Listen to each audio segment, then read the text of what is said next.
Assalamualaikum warahmatullahi wabarakatuh.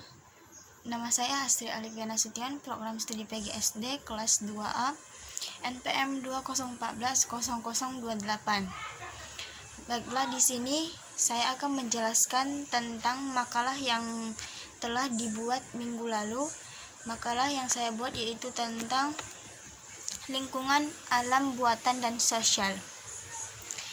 1. Pengertian lingkungan alam buatan dan sosial. Lingkungan alam merupakan lingkungan yang terjadi dengan sendirinya dan tanpa adanya campur tangan dari manusia. Dengan kata lain, lingkungan alam merupakan lingkungan yang sudah ada dari saat seseorang belum dilahirkan. Lingkungan alam merupakan lingkungan yang diciptakan oleh Tuhan. Berbeda dengan lingkungan alam yang dapat terbentuk dengan sendirinya. Lingkungan buatan justru melibatkan kreativitas dan keuletan dari tangan manusia.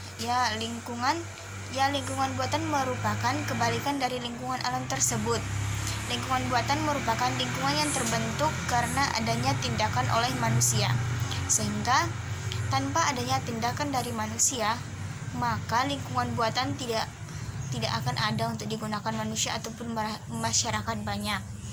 Lingkungan sosial yaitu segala sesuatu yang menyangkut tingkah laku manusia, misalnya sikap, toleransi, dan gotong royong. Contoh lingkungan alam dan buatan yaitu hutan, lembah, pantai, sungai, dan rawa. Contoh cara memelihara lingkungan alam dan buatan. Lingkungan alam diciptakan oleh Tuhan untuk manusia. Manusia membuat lingkungan buatan untuk memenuhi kebutuhan hidupnya. Sudah seharusnya manusia memanfaatkan dan memelihara lingkungan alam dan buatan dengan baik. Berikut contoh memelihara lingkungan alam dan buatan. Pertama yaitu memanfaatkan sesuai kegunaan. Contohnya, Pak Karta adalah seorang petani yang rajin. Pada musim penghujan ia menanam padi, pada musim kemarau ia menanam palawija. Hasil pertaniannya cukup baik. Pak Karta dapat memanfaatkan lingkungannya dengan baik. Pak Karta dapat memenuhi kebutuhan hidup keluarganya.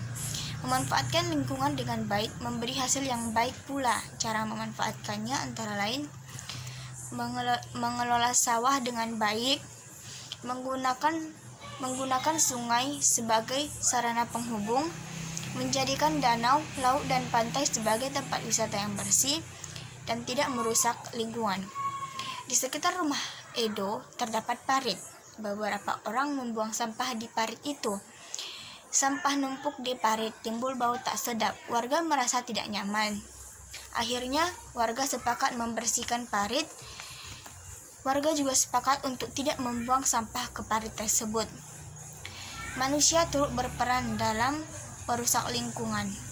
Tindakan perusak lingkungan antara lain menebang hutan seenaknya, membuang sampah ke sungai, danau, dan laut, membuang sampah di sembarang tempat, merusak lingkungan umum, mencoret-coret dinding, batu, pohon, serta mencari ikan dengan racun listrik atau pukat harimau. Peranan manusia sebagai makhluk individual dan sosial.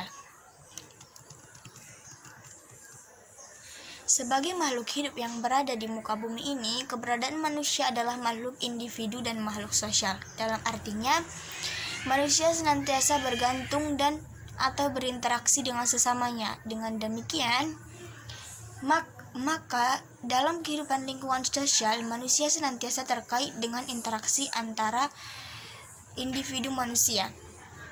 Interaksi antar kelompok, kehidupan sosial manusia dengan lingkungan yang hidup dan alam sekitarnya. Berbagai proses sosial dan interaksi sosial dan berbagai hal timbul akibat aktivitas manusia seperti perubahan sosial. Secara sosial, sebenarnya manusia merupakan makhluk individu dan sosial yang mempunyai kesempatan yang sama dalam berbagai hidup dan kehidupan dalam masyarakat. Artinya,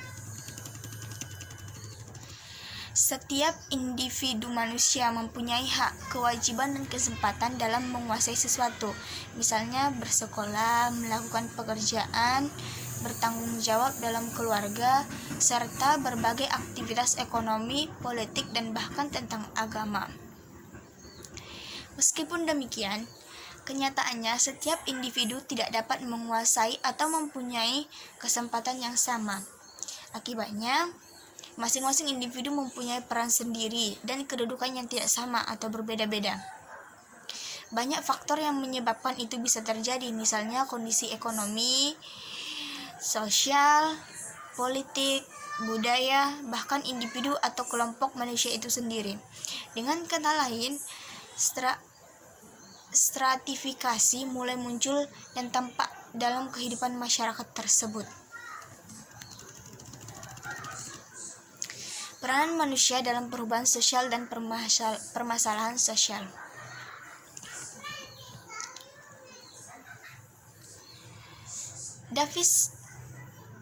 Kingsley Davis mengartikan perubahan sosial sebagai perubahan yang terjadi dalam struktur dan fungsi masyarakat. Semua kegiatan dan ciptaan manusia dapat diklarifikasikan ke dalam dua kategori. Artinya, semua mekanisme dan organisasi yang dibuat manusia dalam upaya menguasai kondisi kehidupannya, termasuk di dalamnya sistem-sistem organisasi sosial, teknik, dan alat-alat material.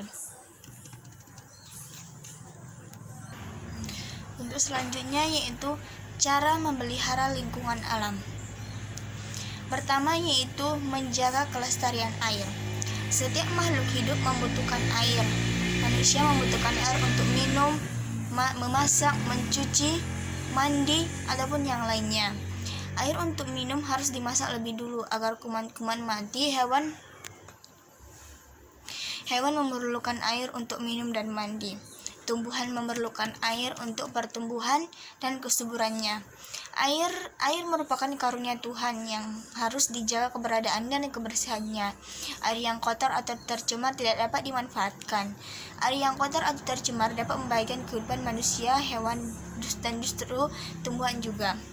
Pelestarian air dapat dijaga dengan cara antara lain: pertama, tidak membuang sampah di sungai ataupun saluran, melakukan kegiatan penghijauan atau penanaman pohon. Ketiga, menggunakan air sesuai kebutuhan. Keempat, air bekas cucian dan mandi diusahakan tidak langsung mengesap ke dalam tanah. Kedua yaitu menjaga kelestarian udara. Udara sangat penting bagi kehidupan manusia. Setiap makhluk hidup di bumi memerlukan udara.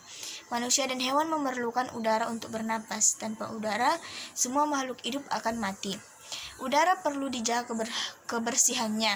Asap pabrik dan asap kendaraan bermotor dapat menyebabkan terjadinya pencemaran udara. Pencemaran udara sama dengan polusi udara. Untuk mengurangi pencemaran udara, pabrik-pabrik yang besar harus menggunakan cerobong asap udara yang bersih. Baik untuk kesehatan badan. Untuk menguranginya terjadi pencemaran udara, sebaiknya di kanan kiri jalan ditanami pohon. Kamu juga harus ikut serta dalam menjaga kebersihan udara. Selanjutnya, ketiga yaitu menjaga kesuburan tanah. Tanah merupakan tempat hidup bagi makhluk hidup. Semua hasil pertanian, perkebunan, tambang, dan hasil bumi lainnya berasal dari tanah. Tanah yang subur dapat menghasilkan tanaman yang baik. Tanah yang tandus perlu diolah agar menjadi subur. Sampah dari daun baik untuk menyuburkan tanah. Untuk menjaga kelestarian tanah tersebut, tanamilah tanah di sekitarmu agar tidak menjadi tandus. Tanah harus diolah dengan pengairan dan pemukiman yang benar. Kelestarian tanah juga dapat dilakukan dengan cara tidak membuang sampah. Sampah organik adalah sampah yang berasal dari makhluk hidup. Contoh sampah organik adalah daun-daun, sisa-sisa makanan, dan sebagainya. Sampah organik dapat membusuk dan terurai oleh bakteri atau jamur sehingga tidak berbahaya bagi lingkungan. Oleh karena itu, pentingnya tanah, air, dan udara. Maka jagalah kelestarian tanah, air, dan udara di sekitarmu. Hal ini bertujuan agar dapat terus memberikan manfaat bagi kehidupan. Semua itu karena karunia Tuhan yang Maha Esa. Selanjutnya, Cara memelihara lingkungan buatan. Pertama, menjaga ketertiban lingkungan, yaitu lingkungan yang aman, tertib, dan tentram menjadi harapan semua orang. Oleh karenanya, setiap warga harus menjaga keamanan dan ketertiban. Kedua, yaitu menjaga kebersihan lingkungan. Lingkungan yang bersih merupakan dambaan setiap orang. Kebersihan lingkungan menjadi tanggung jawab setiap orang. Selanjutnya yaitu menjaga kebersihan akuarium. Akuarium yang kalian miliki termasuk dalam lingkungan buatan. Akuarium yang kita buat di dalamnya berisi ikan dan berbagai benda yang mirip dengan benda-benda di sungai dan hal seperti batu karang, tanaman hias, kerikil, dan sebagainya. Semua itu bertujuan agar akuarium terlihat seperti bentuk kehidupan laut yang sebenarnya, dan ikan yang ada di akuarium merasa seperti hidup di laut. Kesimpulan yang dapat diambil pada makalah ini yaitu pertama, lingkungan alam merupakan lingkungan yang terjadi dengan sendirinya dan tanpa ada campur tangan dari manusia. Kedua, lingkungan buatan merupakan lingkungan yang terbentuk karena adanya tindakan oleh manusia. Ketiga, lingkungan sosial yaitu segala sesuatu yang menyangkut tingkah laku manusia, misalnya sikap, toleransi, dan gotong royong. Keempat, peranan manusia sebagai makhluk hidup sosial. Kelima, peranan manusia dalam kehidupan, dalam perubahan sosial dan permasalahan sosial, yaitu peranan manusia dalam perubahan sosial bisa terjadi global universal, asumsi-asumsi yang mendasar terjadinya perubahan kehidupan manusia. Ranah lingkungan, kearifan lingkungan, dan produk lingkungan. Ranah lingkungan adalah sesuatu yang tidak merusak alam lingkungan di sekitarnya atau suatu program yang tidak membuat dampak buruk atau negatif terhadap lingkungan sekitar, seperti penebangan hutan tanpa aturan maka akan menyebabkan banjir. Sekian presentasi dalam makalah saya akhiri. Assalamualaikum warahmatullahi wabarakatuh.